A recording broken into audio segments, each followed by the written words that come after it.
Hermanos, quiero guiarlos en este día a la lectura de la palabra de Dios en tres pasajes distintos, pero esos tres pasajes tienen relación entre sí y por eso voy a usar en esta tarde o en esta mañana distintos pasajes que están en la palabra de Dios. El primero de ellos está en Hebreos 5 y dice la palabra de Dios ahí del versículo 7 hasta el versículo 9 lo siguiente. Mientras estuvo aquí en la tierra, Jesús ofreció oraciones y súplicas con gran clamor y lágrimas al que podía rescatarlo de la muerte, y Dios oyó sus oraciones por la gran reverencia que Jesús le tenía. Aunque era hijo de Dios, Jesús aprendió obediencia por las cosas que sufrió. De ese modo, Dios lo hizo apto para ser el sumo sacerdote perfecto, y Jesús llegó a ser la fuente de salvación eterna para todos los que le obedecen. El siguiente pasaje está en Lucas capítulo 22 y vamos a leer desde el versículo 39 hasta el versículo número 44. Lucas 22 del 39 al 44. Ahí dice la palabra de Dios lo siguiente. Luego, acompañado por sus discípulos, Jesús salió del cuarto en el piso de arriba y como de costumbre fue al monte de los olivos. Allí les dijo, oren para que no cedan ante la tentación. Se alejó como a una distancia de un tiro de piedra, se arrodilló y oró. Padre, si quieres, te pido que quites esta copa de sufrimiento de mí. Sin embargo, quiero que se haga tu voluntad, no la mía. Entonces apareció un ángel del cielo y lo fortaleció. Oró con más fervor y estaba en tal agonía de espíritu que su sudor caía a tierra como grandes gotas de sangre. El tercer pasaje está en Juan, capítulo 17, y estamos leyendo desde el versículo 44 en adelante, y dice la palabra de Dios allí. Juan 17, versículo 1. Después de decir todas estas cosas, Jesús miró al cielo y dijo, Padre, ha llegado la hora, glorifica a tu Hijo para que Él a su vez te dé la gloria a ti. Como bien recordarán, mis amados hermanos, la semana pasada iniciamos una serie de sermones sobre la oración. Dijimos que íbamos a empezar a tratar diversos asuntos sobre esta importante disciplina espiritual. Y la razón que les di por la cual queríamos tocar estos temas es porque por la situación que estamos viviendo, la oración se está haciendo ahora algo más habitual entre los creyentes. Pero el hecho de que la oración se haga algo más habitual no significa que lo hagamos bien o que lo hagamos correctamente. De hecho, podemos orar de una manera que no le agrada a Dios, como lo dijimos la semana pasada. En la semana pasada, ustedes lo recordarán, hablamos sobre la necesidad de arrepentirnos de nuestros pecados para que nuestras oraciones puedan ser escuchadas por Dios. Y quiero hacer una aclaración acerca de lo que prediqué la semana pasada. En ningún momento quise sugerir, porque probablemente en algunos de ustedes pudo haber quedado esta idea, en ningún momento quise sugerir de que para poder ser escuchados por Dios tenemos que ser perfectos. En ningún momento yo quise sugerir eso. Si así fuera, si tuviéramos que ser perfectos, entonces cualquiera de nuestras oraciones serían inútiles. Lo que quise decir la semana pasada es que si en nuestro corazón no hay un espíritu, o mejor dicho, no hay una actitud de arrepentimiento sincero, nuestras oraciones no son solamente insignificantes delante de Dios, sino que son una burla para Él.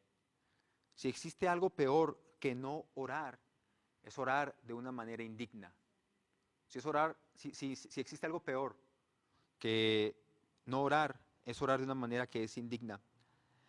No se tiene que ser perfecto para orar. De hecho, reconocer nuestro pecado es uno de los requisitos para entrar en la familia de Dios.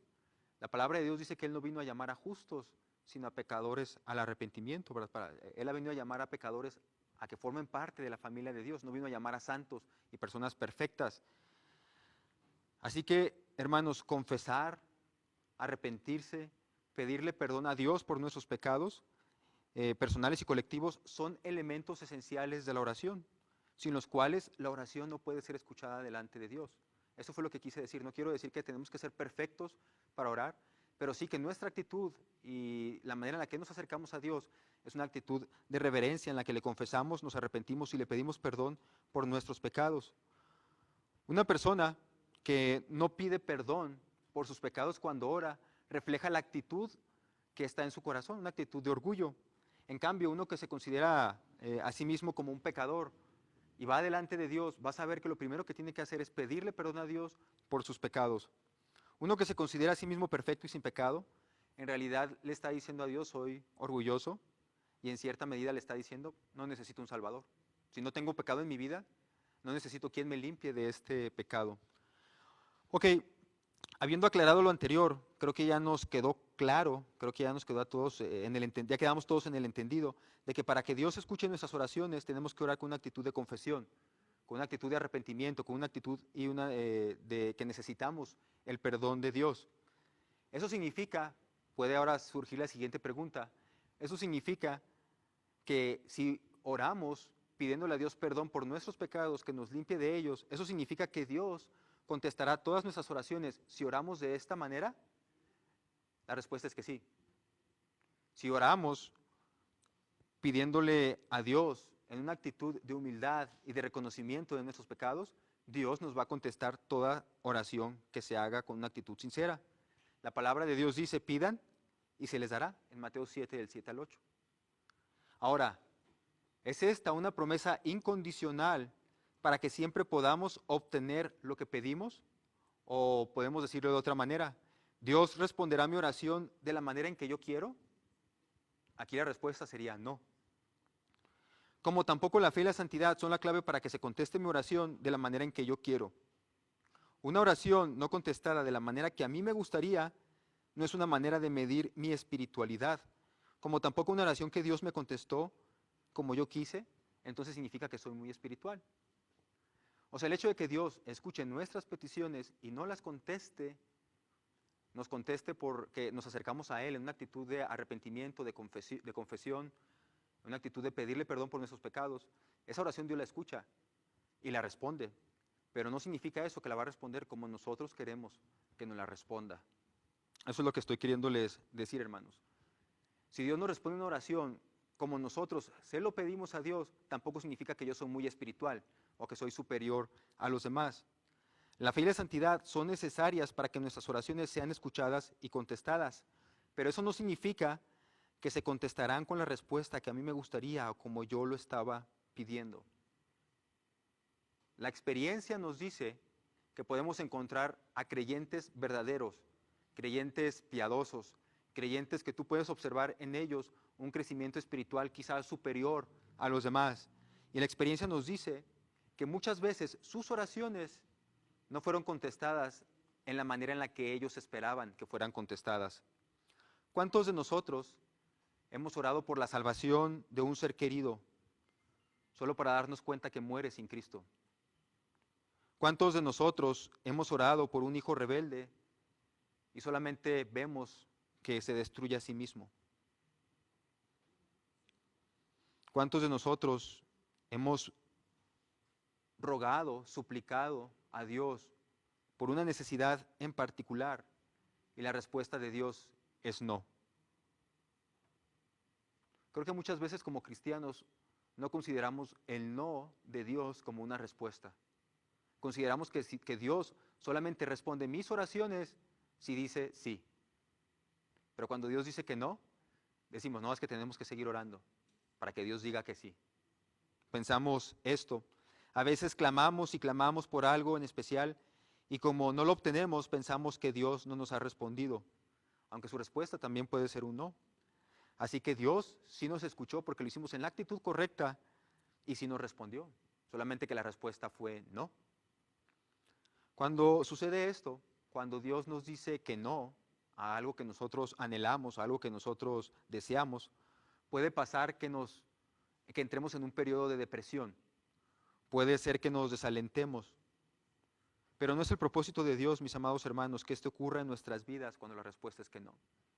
No es el propósito de Dios que cuando Él te dice no a tu petición, Dios no está buscando desalentarte, ni Dios tampoco está buscando desanimarte.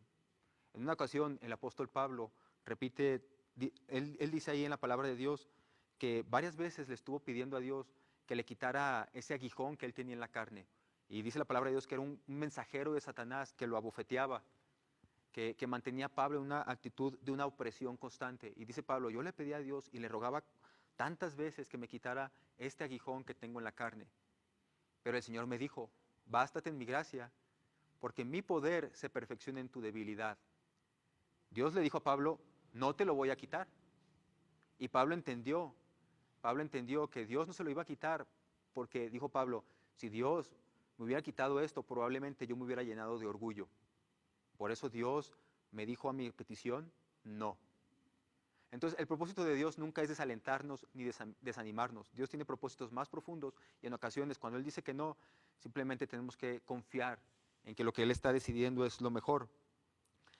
Por lo regular, cuando nos desalentamos o cuando nos desanimamos, cuando Dios nos dice que no a alguna de nuestras peticiones, esto ocurre por dos cosas. Desde mi perspectiva, esto pasa por dos cosas, mis amados hermanos. La primera es que este desaliento ocurre porque tengo un conocimiento incompleto de Dios. No conozco a Dios, al Dios que está en la palabra de Dios, en su palabra, ¿verdad? No lo conozco completamente.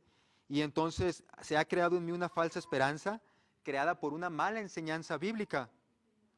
Y cuando digo esto me refiero a que hay predicadores que hablan a la ligera, diciendo cosas tan simples como si tú lo declaras o lo decretas, se va a cumplir porque se tiene que cumplir.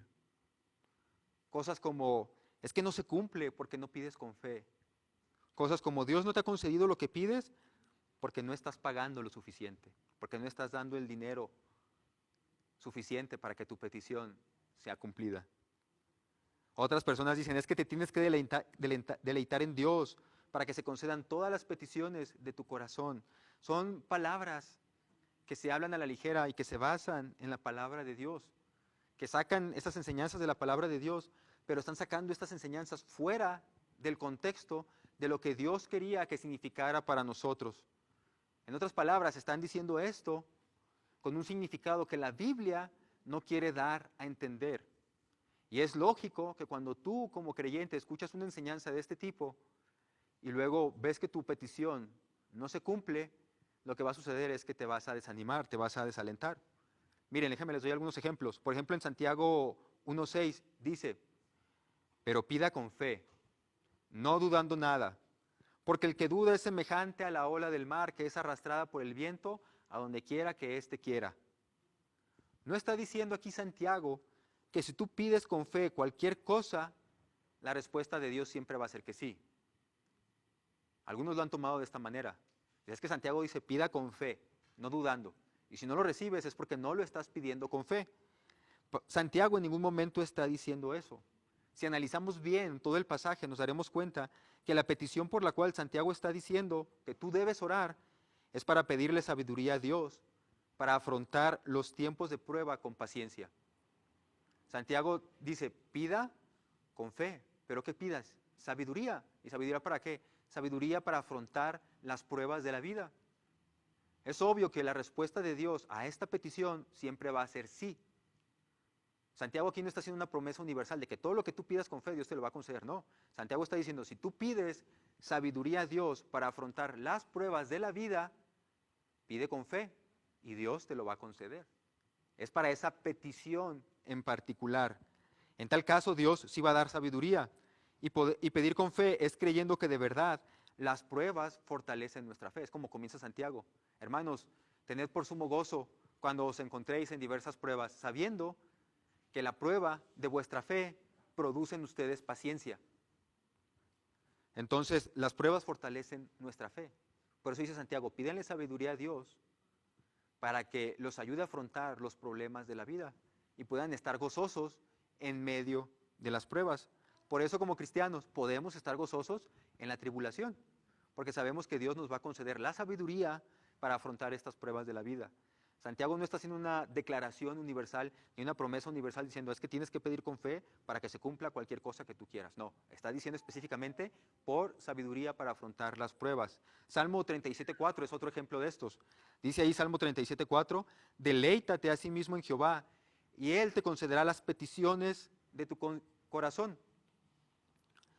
Este salmo tampoco es una promesa incondicional de que Dios contestará cualquier petición que tú quieras. El contexto del salmo es una oración en la que el salmista está pidiéndole a Dios tranquilidad a pesar de la maldad que hay en el mundo. Le está diciendo a Dios, Dios, veo tanta maldad en esta tierra.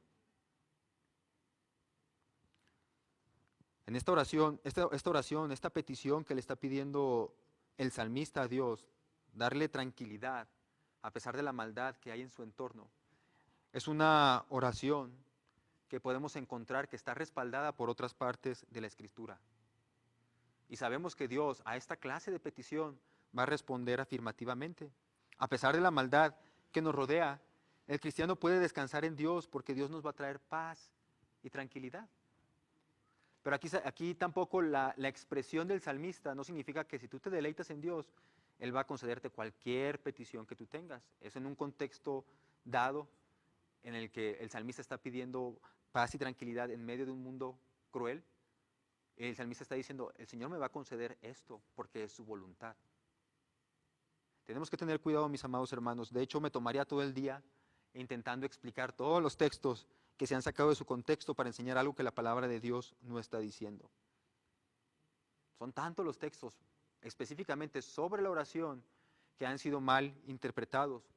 Y por eso creyentes con buenas intenciones se sienten defraudados. Se sienten defraudados con esas explicaciones porque ellos le piden a Dios y en su convicción o en su manera de ver las cosas, dicen, bueno, yo ya le pedí perdón a Dios por mis pecados, yo ya le estoy pidiendo a Dios con fe, porque es que no me cumple mi petición. Y entonces cuando ven que su petición no se cumple, viene el desánimo y la frustración. Y lo peor del caso que me ha tocado a mí ver es que no se enojan con esos malos maestros que les enseñaron eso, sino que se enojan con Dios. Piensan que Dios es un tirano cruel que no quiere responder sus peticiones, cuando no fue algo que Él haya hablado en su palabra. Se enojan con Dios y no se enojan con aquella persona que fue la que les dio mal la información. O también se pueden enojar consigo mismos, porque empiezan a pensar mucho introspectivamente, a pensar en sí mismos, empiezan a decir, bueno, ¿en qué estoy fallando? ¿En qué estoy fallando? ¿Por qué es que Dios no contesta esta petición? Estoy pecando, estoy haciendo esto otro. Entonces empiezan a meterse tanto en sus asuntos que inclusive se enojan consigo mismos. Y por eso Dios no les contesta como ellos quieren, piensan que han hecho algo malo.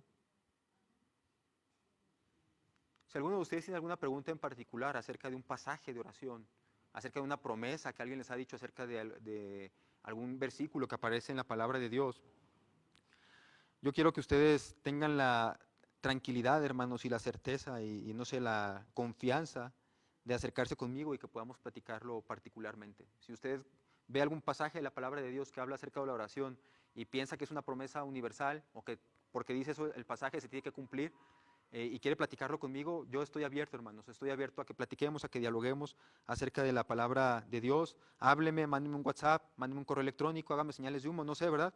No sé, haga lo que sea necesario para contactarme. No sé todo, pero podemos dialogar. En realidad a mí me importa mucho este tema de la oración porque por malas enseñanzas, creyentes verdaderos han salido lastimados. Creyentes verdaderos se han sentido defraudados por Dios. Y entonces terminan frustrados con Él o consigo mismos. Tengan la confianza, hermanos, de hablarme de algún pasaje en particular y que quiera que lo platiquemos. Muy bien, cuando estamos hablando acerca de la oración, hay algo que no podemos separar de ella, mis amados hermanos. Y no podemos separar la oración con la voluntad de Dios, su soberanía en todos los aspectos de la vida. Nosotros como creyentes, porque es una verdad que encontramos en la palabra de Dios, entendemos que Dios es un ser soberano que tiene absoluto control de todo lo que está pasando en este mundo. Dios es soberano y nada de lo que pasa en este mundo escapa de su control.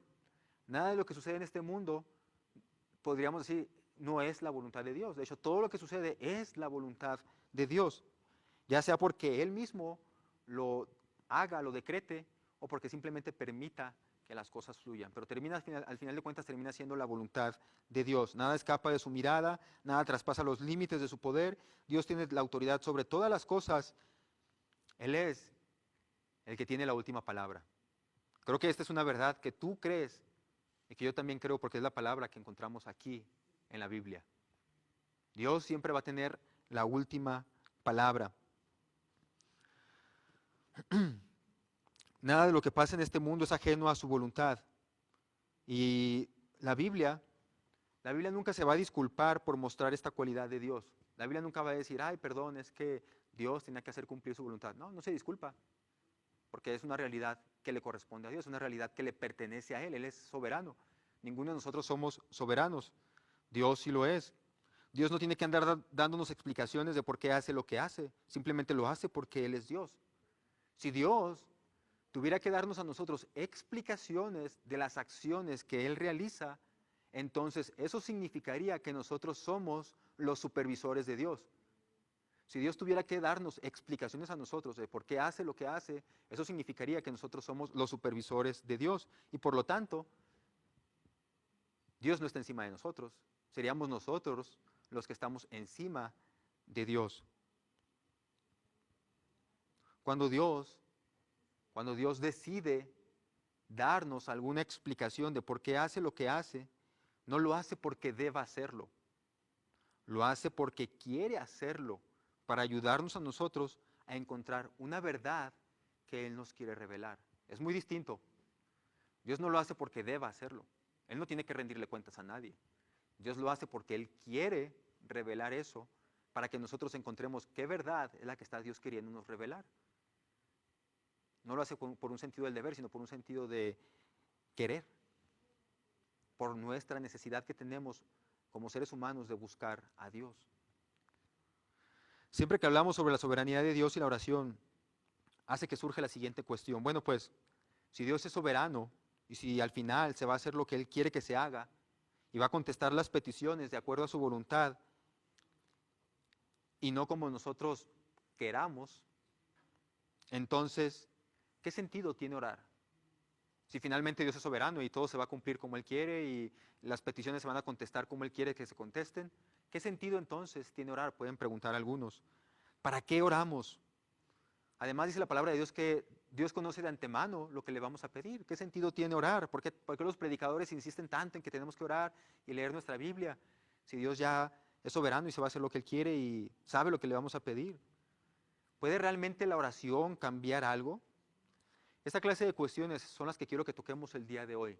Porque cuando hablamos de la soberanía de Dios y la oración, algunos piensan que como Dios es soberano, pues entonces no tiene caso orar. No tiene caso orar porque pues Dios va a contestar finalmente como Él quiera hacerlo. Y quiero que veamos a los pasajes que les leí al principio y vamos a irlos explicando poco a poco y vamos a hablar algunos asuntos importantes acerca de la oración para que nos formemos un concepto más amplio acerca de este tema que es tan necesario en nuestros tiempos. Dice la palabra de Dios, Hebreos 5, del versículo 7 en adelante. Mientras estuvo aquí en la tierra, Jesús ofreció oraciones y súplicas con gran clamor y lágrimas al que podía rescatarlo de la muerte. Y Dios oyó sus oraciones por la gran reverencia que Jesús le tenía. Aunque era hijo de Dios, Jesús aprendió obediencia por las cosas que sufrió. De ese modo Dios lo hizo apto para ser el sumo sacerdote perfecto y Jesús llegó a ser la fuente de salvación eterna para todos los que le obedecen. Lucas capítulo 22 versículo 39. Luego, acompañado por sus discípulos, Jesús salió del cuarto en el piso de arriba y como de costumbre fue al monte de los olivos. Ahí les dijo, oren para que no cedan ante la tentación. Se alejó a una distancia de como un tiro de piedra, se arrodilló y oró. Padre, si quieres, te pido que quites esta copa de sufrimiento de mí. Sin embargo, quiero que se haga tu voluntad, no la mía. Entonces apareció un ángel del cielo y lo fortaleció. Oró con más fervor y estaba en tal agonía de espíritu que su sudor caía a tierra como grandes gotas de sangre. Finalmente se puso de pie y regresó a donde estaban sus discípulos, pero los encontró dormidos, exhaustos por la tristeza. ¿Por qué duermen?, les preguntó. Levántense y oren para que no cedan ante la tentación. Juan 17, versículo 1. Después de decir esas cosas, Jesús miró al cielo y dijo, Padre, ha llegado la hora. Glorifica a tu Hijo para que Él a su vez te dé la gloria a ti. Entonces, a las preguntas, ¿qué sentido tiene orar? ¿Para qué orar? La respuesta más sencilla y simple es, bueno, debemos orar simplemente porque es un mandato de Dios. Debemos orar porque es una orden de Dios. Así que si Dios nos dice o nos ordena que oremos, debemos obedecer, debemos orar. Una y otra vez encontramos en la Biblia que la oración es un instrumento eficaz, que es un instrumento útil, que es un instrumento que funciona. Jesús entendía esto, mis amados hermanos. Jesús entendía la importancia de la oración. Y no solamente entendía su importancia, sino que también entendía que era un deber y un mandato de parte de Dios para el creyente, que él oraba de manera constante. Oraba de madrugada, oraba cuando bendecía los alimentos, oraba antes de hacer algún milagro. En ocasiones, dice la palabra de Dios, que pasaba toda la noche orando. Es interesante notar que cuando los discípulos de Jesús lo vieron expulsando demonios, lo vieron caminando sobre el agua, lo vieron alimentando multitudes de más de 5,000 personas con solamente 5 panes y 3 pescados, los discípulos vieron a Jesús hacer todo esto y sin embargo nunca le preguntaron a Jesús, pero nunca le dijeron, Señor, enséñanos a expulsar demonios, o Señor, enséñanos a caminar sobre las aguas, o Señor, enséñanos a multiplicar los alimentos, o Señor, enséñanos a predicar como tú predicas. Los discípulos nunca le preguntaron esto a Jesús. La única vez que le pidieron a Jesús explícitamente que les enseñara a hacer algo, le dijeron, Señor, enséñanos a orar. Así como Juan también lo hacía con sus discípulos. La única ocasión que los discípulos le preguntaron a Jesús, Señor, ¿por qué no pudimos nosotros expulsar a ese demonio y tú sí pudiste? Jesús les dijo, bueno, es que este género solamente sale con oración y ayuno. Esta clase de demonios solamente salen con oración y ayuno. Jesús otra vez apuntó a la oración. Jesús fue un hombre, fue Dios, y todo el tiempo él reconoció la importancia de estar en una comunión permanente con Dios a través de la oración. Si Jesús, siendo el Hijo de Dios, siendo Dios mismo en persona, una de las personas de la Trinidad, entendía la necesidad de permanecer siempre en conexión con Dios, ¿qué nos hace pensar que nosotros, como seres humanos, simples seres humanos, sin cualidades divinas, podemos vivir alejados de esa comunión con Dios? Entonces debemos orar por el simple hecho de que es un mandato de Dios para nosotros. Debemos obedecer este mandato de parte de Dios. Es necesario para nosotros. De hecho, no es necesario para Dios. La oración es algo que Dios ha creado para nosotros, para que podamos mantener una comunicación con Él. Ok, ¿verdad? Entonces ya sabemos y ya tenemos la idea de que orar es un mandato, pero ¿qué sentido tiene orar? ¿Para qué oramos si finalmente se va a hacer la voluntad de Dios? Bueno, lo primero que quiero que veamos en estos pasajes, hermanos, es que oramos para que nuestro Dios sea glorificado. Oramos para que quien se lleve toda la honra y toda la gloria sea Dios. Dice la palabra de Dios, Juan 17, uno de los pasajes que leímos.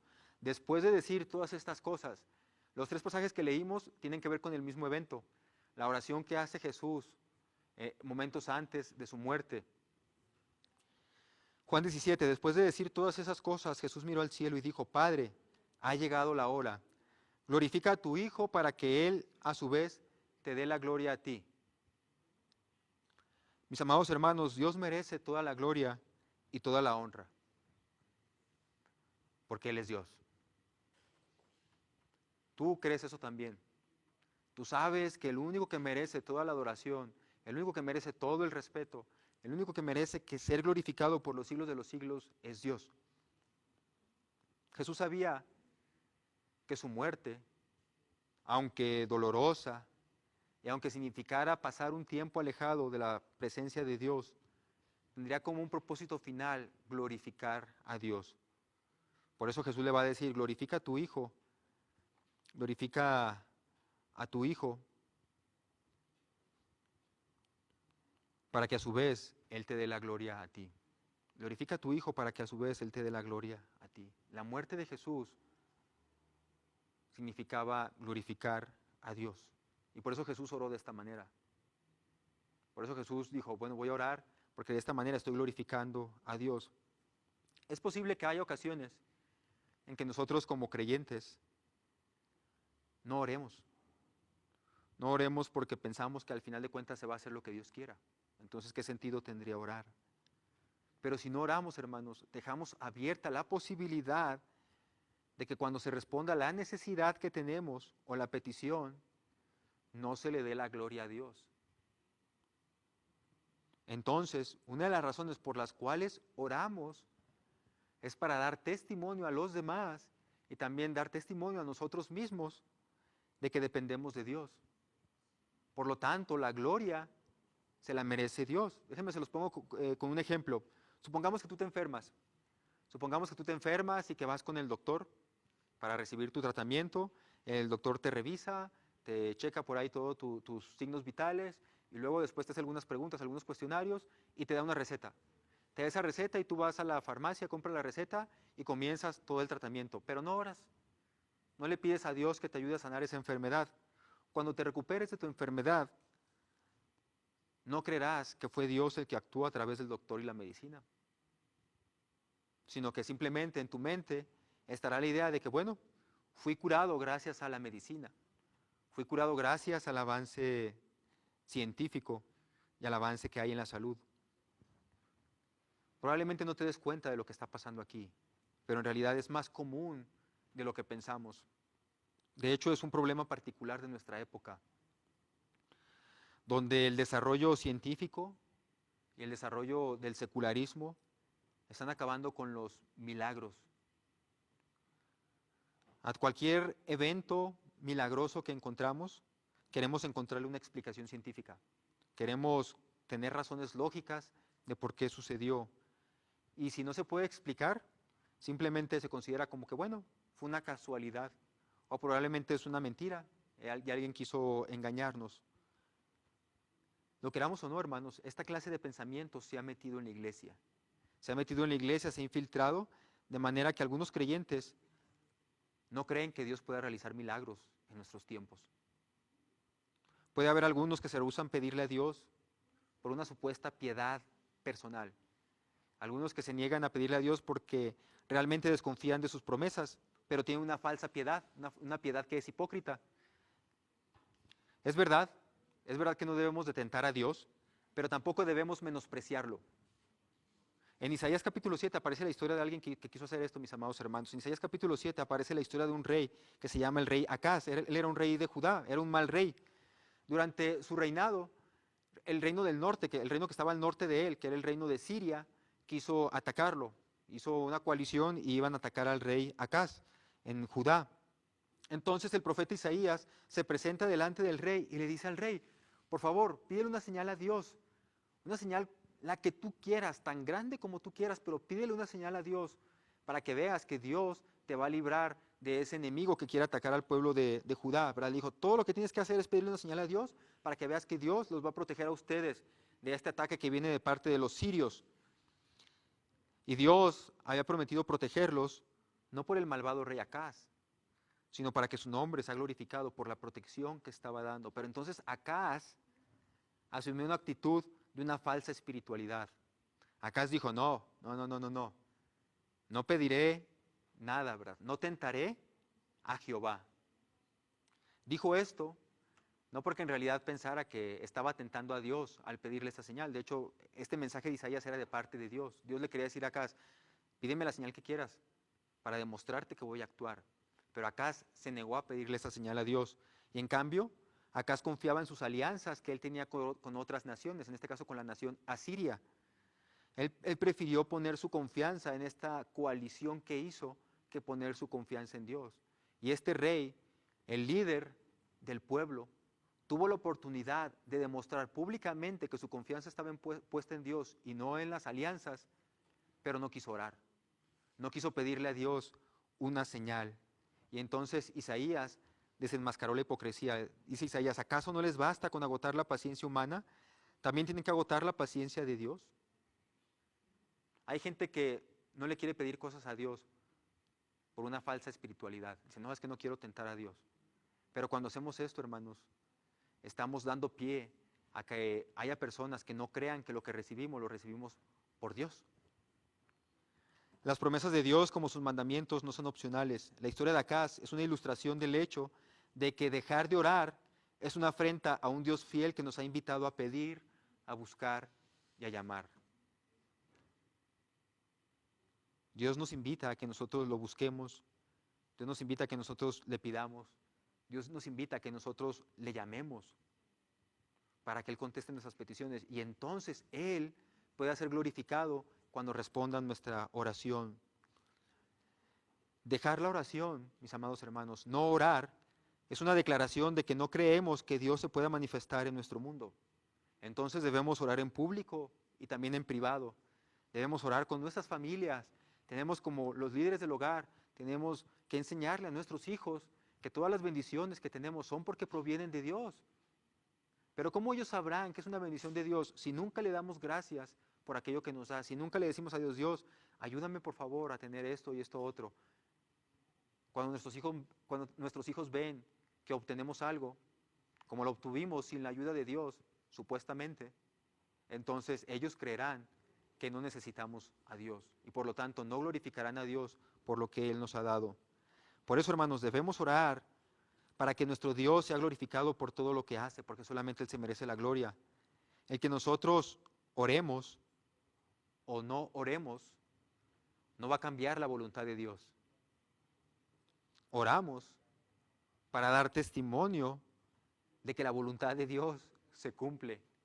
No oramos para cambiar la voluntad de Dios, oramos para dar testimonio de que la voluntad de Dios se cumple y por lo tanto Él sea glorificado. Oramos para dar testimonio de que dependemos de Dios y de que su obra siga avanzando aún también en nuestros días. Número 2, mis amados hermanos, oramos también para obedecer la voluntad de Dios. Por eso debemos orar. Oramos para obedecer la voluntad de Dios, fíjese, es distinto. No oramos para cambiar la voluntad de Dios, oramos para obedecer la voluntad de Dios. Lucas capítulo 22 del versículo 44. Padre, si quieres te pido que quites esta copa de sufrimiento de mí. Sin embargo, quiero que se haga tu voluntad y no la mía. Cuando Jesús oraba, dice el autor de Hebreos, Él estaba suplicando con lágrimas y con gran clamor. Y dice el Evangelio de Lucas que su angustia era tanta que inclusive caía de su rostro como gotas de sangre. Tanto era el dolor de Jesús que Dios envió un ángel para que fortaleciera a él en esos momentos. Entonces Jesús oró, Él suplicaba con lágrimas y con gran clamor para que, si fuera posible, Dios le permitiera no sufrir la muerte. Y dice el autor de Hebreos que su oración fue escuchada. Dice el autor de Hebreos que su oración fue escuchada y la respuesta de Dios fue no. Su oración fue escuchada, pero no se hizo la voluntad de Jesús.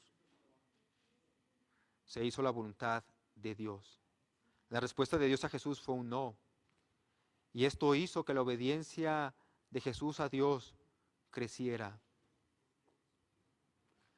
No estoy diciendo que Jesús pudiera desobedecer a Dios porque Él es Dios, sino que Jesús, con su ejemplo, quería enseñarnos que habrá ocasiones en que la voluntad de Dios pudiera parecernos dolorosa, pero al final es la mejor.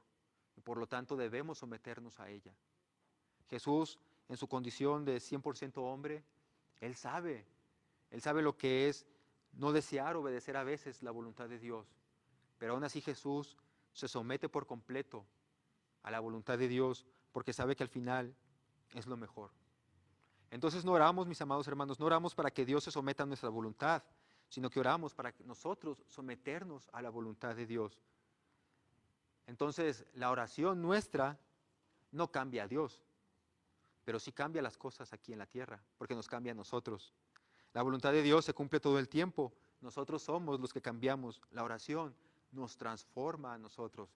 ¿Puede la oración cambiar las cosas? Sí, nos cambia a nosotros, para que nosotros nos alineemos a la voluntad de Dios. Últimamente ha surgido un movimiento bastante peligroso. Es un movimiento que en el fondo implica que nosotros podemos obligar a Dios a cumplir nuestra voluntad.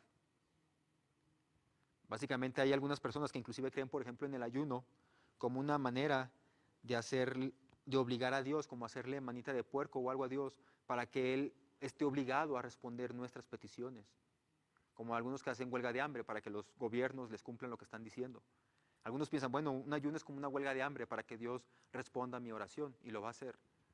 Y entonces tienen en la mente esta idea de que pueden obligar a Dios que Él cambie de opinión. Algunos de este movimiento hablan de palabras como declarar o decretar. Toman sus enseñanzas de una interpretación muy equivocada de la palabra de Dios. En ningún momento en la palabra de Dios observamos que Dios esté atado a nuestro antojo. Y entonces ellos dicen, no, tú no te preocupes, tú decláralo. Y una vez que lo declaras, Dios lo tiene que cumplir. He escuchado otras que dicen, bueno, tus palabras tienen poder. Y una vez que tú lo dices, Dios no puede detener eso. Ya una vez que lo dijiste, Dios tiene que cumplirlo porque tus palabras son poderosas. Hermanos, eso no es bíblico, no está en la palabra de Dios. Que tú declares algo no significa que se tenga que cumplir. El salmista, él dice, declararé, Jehová es mi fortaleza. O sea, está declarando una verdad. Pero algunos toman este pasaje para decir, declararé que mañana tendré mucho dinero. No tenemos que tomar ese ejemplo de la Biblia para pedir lo que nosotros queramos. El salmista está declarando una verdad. Declararé que Jehová es mi protección. Declararé que Jehová es mi torre de refugio. Esa es una verdad. Declararla no tiene nada de malo. Simplemente lo está diciendo, simplemente lo está afirmando el salmista. Pero con este pasaje no nos está diciendo a nosotros, tú tienes que declarar lo que tú quieras y se va a cumplir. No está diciendo esto el salmista, mis hermanos. Por ejemplo, tenemos como un ejemplo la historia de Jonás, donde dice que Dios se arrepintió del juicio que iba a enviar contra Nínive. Y algunos toman esto para decir, Dios sí se puede arrepentir, porque Dios iba a castigar a Nínive y al final se arrepintió y les perdonó la vida a ellos. Déjeme le explico, mi amado hermano, que no quiere decir que Dios se haya arrepentido como nosotros lo entendemos, porque Dios no es hombre para que mienta, ni hijo de hombre para que se arrepienta. Pero el autor de Jonás, cuando está utilizando esta palabra, Dios se arrepintió, está intentando poner en términos humanos un sentimiento de Dios. Eso se le llama un antropomorfismo. O sea, el autor de la palabra de Dios, el autor humano, intenta poner en palabras que nosotros logremos entender para saber qué es lo que está pasando con Dios. Esta palabra que se traduce del hebreo, que la traduce la Reina Valera del 60 y otras versiones más, como que Dios se arrepintió, en el hebreo tiene el sentido de sentirse aliviado o sentirse confortado. En otras palabras, Dios se sintió aliviado de que el pueblo se hubiera arrepentido de su pecado. No es que Dios se haya arrepentido, sino que Dios se alivió, descansó de que el pueblo se arrepintió de su pecado. Porque como encontramos en otros pasajes de la palabra de Dios, el deseo de Dios no es que el pecador perezca, sino que se arrepienta. Así que cuando Dios envió a Jonás con un mensaje de juicio, era para que ellos se arrepintieran. Siempre que Dios envía un mensaje de juicio, es porque Él está esperando el arrepentimiento de aquellos que escuchan ese mensaje. Y como vimos, o como vemos en la historia de Jonás, el mensaje fue efectivo. El pueblo de Nínive se arrepintió. Y como la voluntad de Dios siempre ha sido perdonar a aquellos que se arrepientan, la voluntad de Dios siempre ha sido salvar a aquellos que se arrepientan, entonces cuando los de Nínive se arrepintieron, simplemente se estaba cumpliendo la voluntad de Dios. Salvar a los que se han arrepentido. Esa es la voluntad de Dios, salvar a los que se arrepientan. Así que Dios no se arrepintió, sino que Él se sintió alivio, Él se sintió confortado de que los ninivitas hayan aceptado el mensaje. Así que entonces, lo que estamos viendo en Jonás no es que Dios haya cambiado su voluntad, no es un cambio de la voluntad de Dios, sino al contrario, vemos un cambio en los hombres que responden a la voluntad de Dios. La voluntad de Dios, aunque Jonás no lo explica así, pero lo sabemos por todo el mensaje de la Biblia, la voluntad de Dios es que cuando Jonás fuera a llevarles a ellos este mensaje de juicio, ellos se arrepintieran. Esa era la voluntad de Dios original. Que ellos se arrepintieran. Esa era la voluntad de Dios. Se cumplió. Se cumplió la voluntad de Dios. Dios no cambió de voluntad. Los que sí cambiaron fueron los hombres. ¿La oración puede cambiar las cosas? Sí. Dice la palabra de Dios que los ninivitas, cuando oyeron el mensaje de Jonás, se rasgaron las vestiduras, se pusieron ceniza y se pusieron a clamar a Dios, se pusieron a orar, pidiéndole perdón por los pecados, y entonces Dios los perdonó, porque su voluntad es salvar a los que se arrepienten. Ellos oraron y se sometieron a la voluntad de Dios, se arrepintieron. Entonces, la oración, hermanos, no hace que Dios cambie de voluntad. La oración hace que nosotros obedezcamos la voluntad de Dios. Número 3, oramos también, hermanos, para crecer en santidad. Dice Lucas 22 al final, en el versículo 46, después de que Jesús termina de orar, va y se encuentra otra vez con sus discípulos y les dice, ¿por qué se duermen? Les preguntó. Levántense y oren para que no cedan a la tentación. Como cristianos tenemos un objetivo en mente. Tenemos un objetivo en mente porque es lo que la palabra de Dios dice que como cristianos tenemos que buscar. Como cristianos buscamos la santidad. La palabra de Dios dice en 1 Tesalonicenses 4:3, la voluntad de Dios es que ustedes sean santos. Y esta santidad crece en la medida en que nos sometemos más y más a la voluntad de Dios. Es decir, en la medida en que obedecemos más a Dios cada día. La oración origina y cultiva esa obediencia. Pone en el corazón del ser humano que está orando, en el corazón del creyente, una adecuada disposición mental para desear obedecer. Oramos para crecer en santidad, para no caer en la tentación. Después de que Jesús les dijo esto a sus discípulos, ¿por qué duermen? Oren, oren para que no cedan ante la tentación. Después de que pasó esto, sucede la historia cuando vienen los soldados romanos junto con los principales líderes de los judíos para prender a Jesús. Y entonces dice la palabra de Dios que Pedro sacó su espada y andaba queriendo liberar a Jesús y le mochó la oreja a uno de los soldados romanos.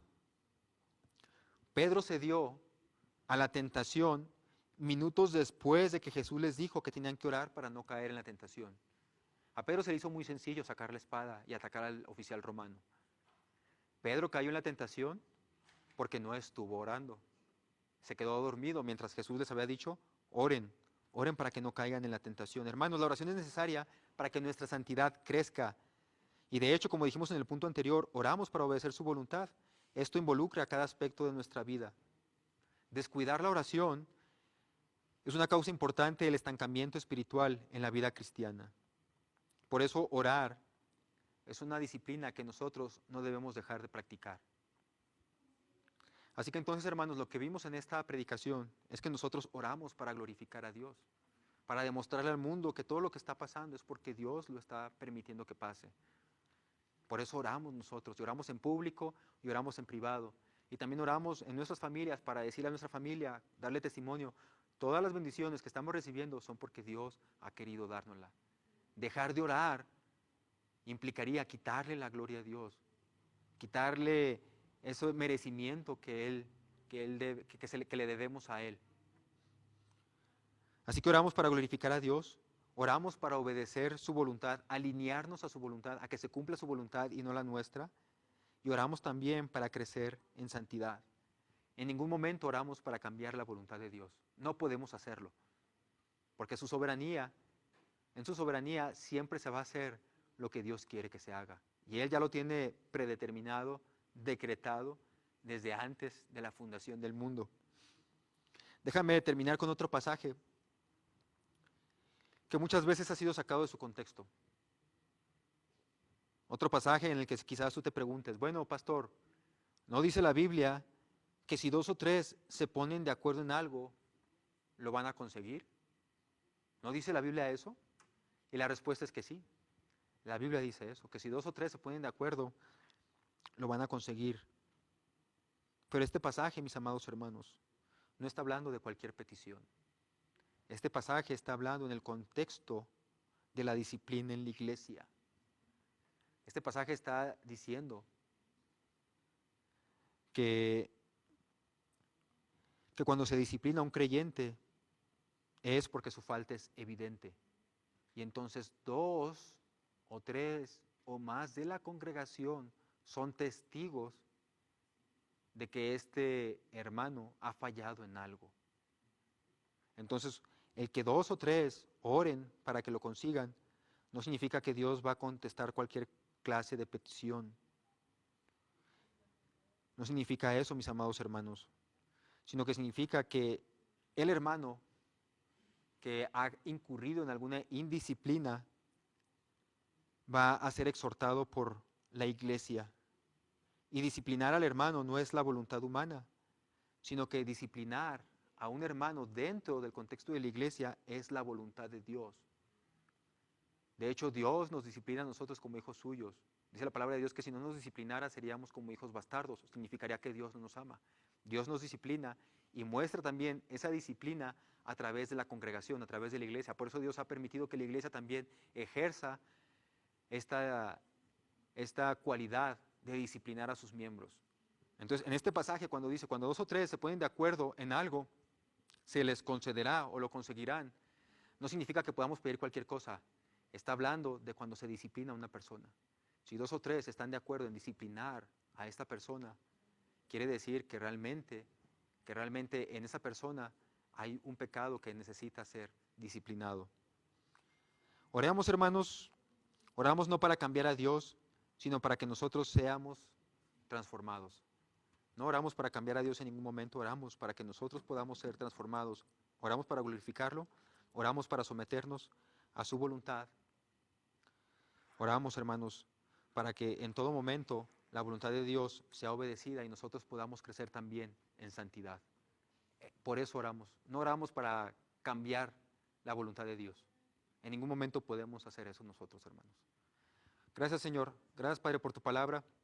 Gracias, Dios, porque pues hay tantas informaciones extrañas en este mundo, Padre, acerca de lo que hace tu oración, acerca de lo que hace esta disciplina que nos has dado a nosotros. Padre, gracias porque tú nos hablas a través de tu palabra. Ayúdanos a ser cristianos, Señor, que siempre estemos orando de manera adecuada y no estemos esperando cosas que no debemos esperar, porque simplemente no son tu voluntad, Dios. Ayúdanos a ser cristianos fervientes en la oración.